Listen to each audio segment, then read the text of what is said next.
কথা কি বুঝতে পারছেন? যে নামের সাথে যে বিষয়টা যায় এটা ওসিলা করে আপনি দোয়া করলে ইনশাআল্লাহ তাআলা আপনি আপনার ফলাফল পাবেন।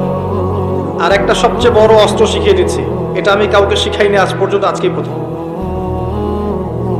এবং আমি আমার জীবনে দেখেছি এই ওসিলা করে যা চেয়েছি পাইনি এমন কোনোদিনও যায় নাই। আলহামদুলিল্লাহ, আমি সম্পূর্ণ আল্লাহ পাকের কৃতজ্ঞতা এবং শুকরিয়া আদায় করছি। এইটা ওসিলা করে আমি যা চেয়েছি আমি সারা জীবনে তাই পেয়েছি।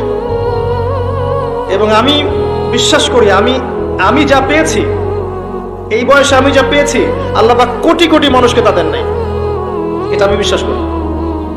এই বয়সে আমি যা পেয়েছি আল্লাহ পাক আমাকে যা দিয়েছেন, যত দিয়েছেন, কোটি কোটি মানুষকে আল্লাহ পাক তা দেন নাই, আমি এমনটাই মনে করি। আমি কি শিখাই দেব সেটা?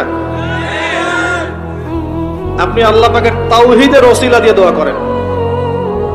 দোয়া করতে করতে আল্লাহকে বলেন, আল্লাহ তোমার তাওহীদের কালিমা লা ইলাহা ইল্লাল্লাহ এর ওসিলা করে তোমার কাছে আমি চাচ্ছি, আপনি পাবেন ইনশাআল্লাহ।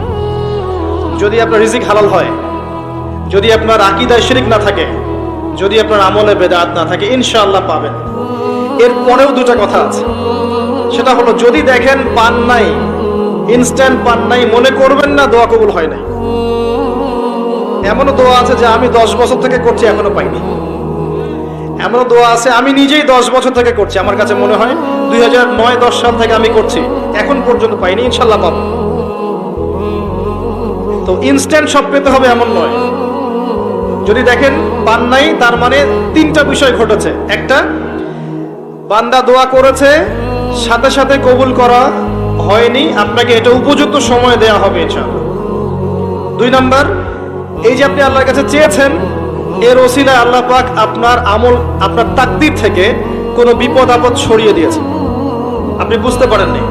আপনি দোয়া করেছেন, হয়তো মনে হচ্ছে আপনি পান নাই, কিন্তু এর ওসিলায় আল্লাহ পাক আপনার তাকদীর থেকে কোনো বিপদকে মিটিয়ে দিয়েছে, আপনি বুঝতে পারেননি।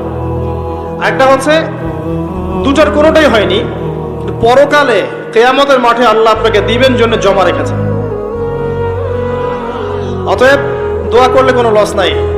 বেশি বেশি দোয়া করবেন, সেজদায় বেশি বেশি দোয়া করবেন, ফরজ সালাতের আগে পরে করবেন, নরমালি হাত তুলে দোয়া করবেন, নফল নামাজ পড়ে করবেন, দান সাদাকা করে করবেন, কোরআন তেলাওয়াত করে করবেন, দোয়া বাড়িয়ে দেন।